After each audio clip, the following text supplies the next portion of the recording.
Sacred, I speak of thine kind and mine. Behold this city. We are kindred, but like two eyes which gaze upon the other. Fear not the dark, my friend, and let the feast begin. Hello everybody, welcome back to Ghostly French Toast. In today's lore videos, I'm gonna be on Nito, the god of death. Yeah, so I'm trying to, hopefully next video is gonna be Gwen, and then after that will be, Seath.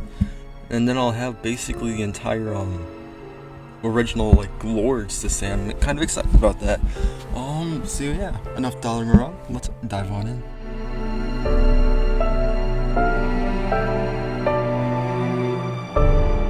Understand who Nito is, we must understand how this world was originally formed.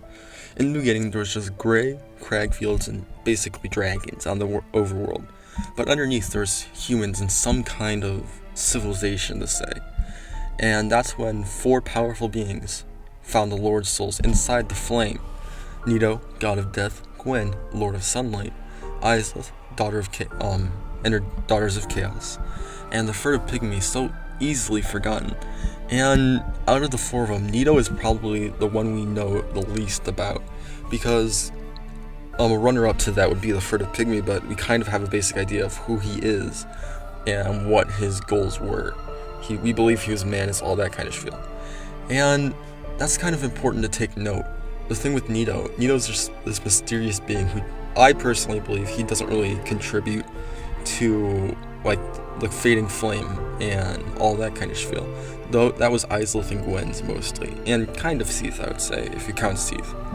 And I feel like Nito's just this reclusive guy who just likes hanging back and just chilling.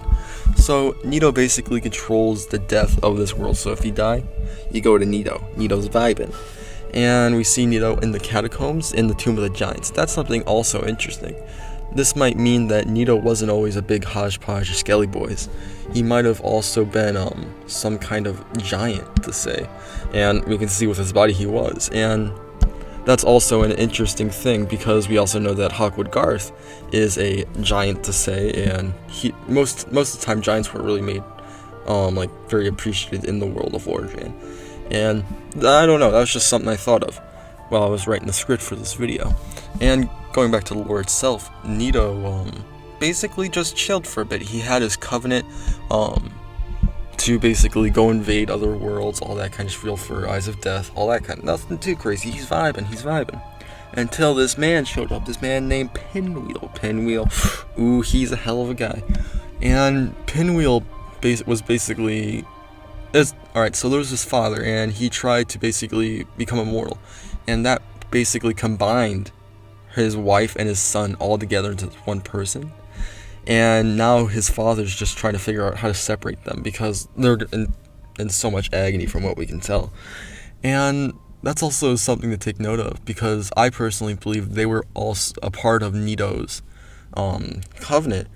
And I don't know, it's just weird. Nito's a very weird guy. And going back to Pinwheel took the rite of kindling, and from Nito, who basically, I personally believe Nito created the bonfires, because to create a bonfire, you need the death of an unkindled or an undead to basically create that. And we see in the bonfire, skeletons are basically what light the flame. And the coiled sword fragment may also be part of Gwen, all that kind of shit. But I believe Nito created the bonfires, the bonfire system itself, because Nito is undead, he controls the death. I don't know, I'm just rambling here. And we know that Pinwheel stole the rite of kindling. This must have been very important to Nito, sorry.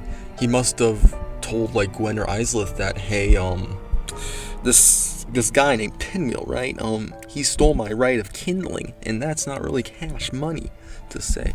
So, because the way of Gwen's basically church, and the church that the people pray to the gods, were sent undead and unkindled to go try to fetch the rite of kindling from Pinwheel at the bottom of the catacombs. And I always thought that was such an interesting thing, because Nito in the story is someone we don't really know he talks to people. He normally just resides in his tomb. He's vibing with his skelly boys. And yeah, that's One other thing Nito did was one of the only times he went out to basically help the outside world, because he tries to keep away from the outside world and just chill in the catacombs, was trying to fight the everlasting dragons and brought death to the world. So yeah, that's basically it for Nito. Hopefully you enjoyed the video. I know this is a bit rushed video. I've just been very busy with schoolwork, with finals and all. So yeah, see you next time. Go see French Toast. Bye.